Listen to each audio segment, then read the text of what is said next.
Fala, Rovai, o editorial do Fórum 11:30, queridas, queridos e querides. Cid, Cidinho, Sidão. Sidão é o pai, o general, Cid. Eu tenho o Cidinho, o irmãozinho. Deve ter o cachorro que se chama Cids. Toda a família Cid. Ontem lá o Mauro Cid esteve depondo na Polícia Federal. E ele ficou quieto, de boca fechada. E aí muita gente falou, nossa, ele não falou nada, hein? Tá vendo? O cara ponta firme, não abriu o bico. Pausa para rir. O silêncio do Mauro Cid é um grito.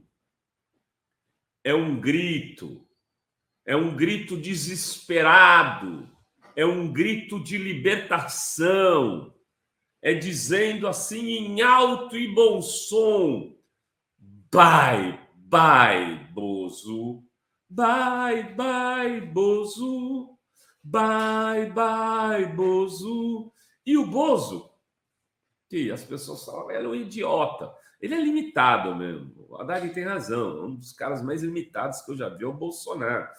E aí, a limitação num país de gente que tem muita gente limitada acaba sendo uma coisa que torna a pessoa carismática, um idiota. O idiota tem o seu charme, principalmente entre os idiotas. E como a gente tem muitos idiotas no Brasil, o Bolsonaro se tornou o líder deles. Quando eu digo idiotice mesmo, de ter um nível de formulação básica, rastaquera, as pessoas que são ogras. O ogrismo é um movimento. Mas ele é esperto.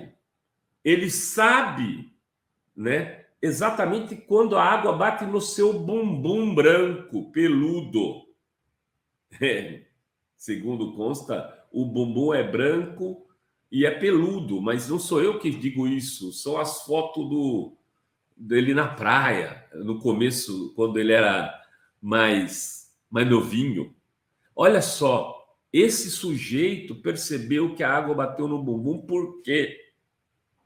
Porque ele disse assim, cada um agora vai para o seu lado.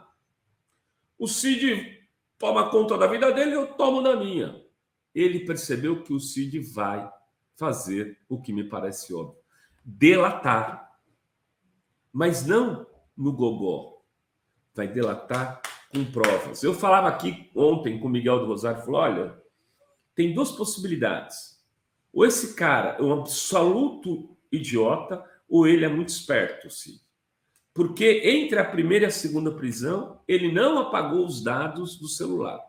Ele teve tempo para fazê-lo e não fez. E mesmo antes da primeira prisão, sabedor de que era alvo, ele não apagou nada. Ele guardou as provas, porque as provas permitem que ele possa vir a negociar a sua delação. Sem provas, não tem delação. Delação não pode ser só, olha, eu disse isso, disse aquilo, só podia ser na época da Lava Jato. Não precisava nem dizer. Se você suspirasse, olha o Lula, o cara fala, pronto, Lula criminoso, completava a frase. Não precisava entregar documento nenhum na época da Lava Jato, contra ninguém que dissesse que o Lula era ladrão. Então, só que esse tempo eu espero que tenha passado e que a gente esteja num outro momento histórico. Então, o Cid terá que apresentar provas.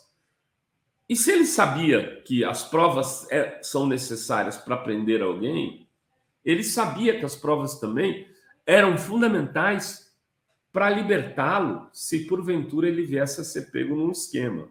E ele as guardou. E são essas provas que estão falando pela imprensa no primeiro momento e que serão utilizadas por um advogado especialista em delação para tentar livrar o Cid de um processo, por exemplo, gravíssimo, segundo o nosso Pedro Estevam Serrano disse aqui, então, mas tão grave que prevê prisão de 10, 15 anos, que é de entrar dentro do sistema público, da área de saúde, e falsificar um documento. É a violação por um funcionário público, né? No caso ele era um funcionário público, esse tipo de violação, segundo Pedro, isso daí leva a uma prisão que pode ser de 10 a 15 anos.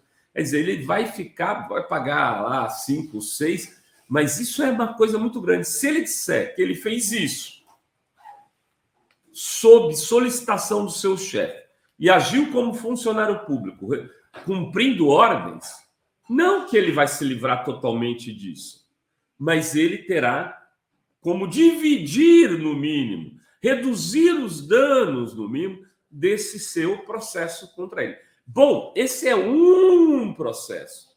É o processo de falsificação de um documento público para ser utilizado pelo presidente da República e sua filha. Mas ainda tem a questão das joias. E ainda tem a movimentação da sua conta bancária em Miami, que ele autorizou a quebra de sigilo ontem. Muita gente não está falando disso. Muita gente não está tratando isso com a devida importância. O CID ontem negociou com a Polícia Federal o seguinte: tomem, é de vocês. Fiquem aí. Está quebrado, está sem aí, pode quebrar meu sigilo. Eu autorizo.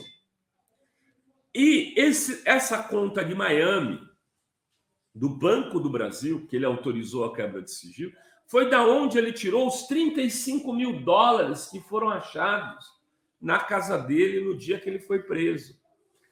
Foi dessa conta bancária que fez com que ele saísse de Brasília, viesse a Viracopos, de Viracopos, em Campinas, fosse para Miami, desse entrada por aqui, e que não se sabe se ele declarou esses $35 mil. Que ele pode ter entrado com esses $35 mil aonde? Na cueca, na meia. E ele tirou esses $35 mil, sabe quando? 2 dias antes do Bolsonaro voltar para o Brasil. O Bolsonaro tinha resolvido voltar e provavelmente precisava de dinheiro, né?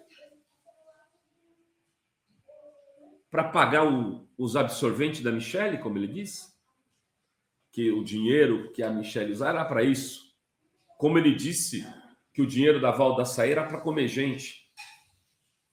Uma pessoa muito delicada, quando eu estava falando do ogrismo, quanto o ogrismo tem na estratégia política do Bolsonaro, por saber que muita gente falaria exatamente o que ele disse. Só que aí, meu amigo, minha amiga, meu amigo, a casa cai.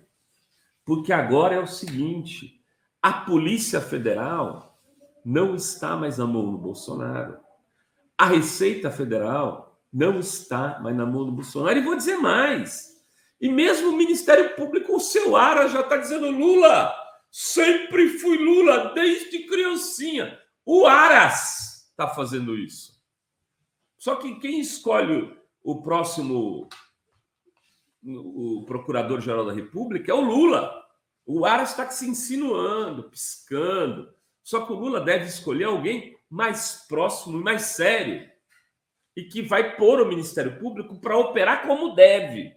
Não só nas questões ligadas à corrupção, mas também a questão ambiental, por exemplo, que é fundamental ter um Ministério Público sério, questão dos direitos humanos, que é fundamental ter um Ministério Público sério, porque durante anos no Brasil o Ministério Público só foi usado para entrar na política e disputar como um partido. Isso vai ter que mudar. E aí o Ministério Público já não estaria mais na mão do lavajatismo ou do bolsonarismo. Então, essa mudança cria um cenário para o Bolsonaro, com essa, para mim, dada a delação do Cid, está dado o que vai acontecer. E se acontecer a do Anderson Torres junto, então é muito difícil que o Bolsonaro, não se torne inelegível, 2, não seja preso. Bolsonaro entra na fila dos futuros presidiários brasileiros. E o que ele vai fazer?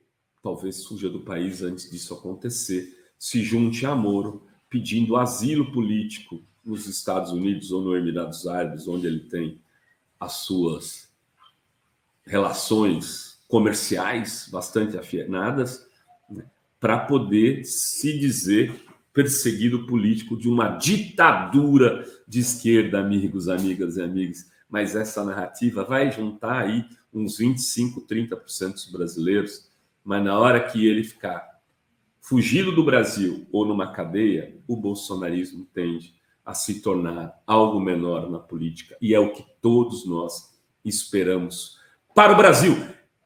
Vai, Cid! Fica quieto, entrega as provas. Beijos, beijos e beijos a todas, todos e todes.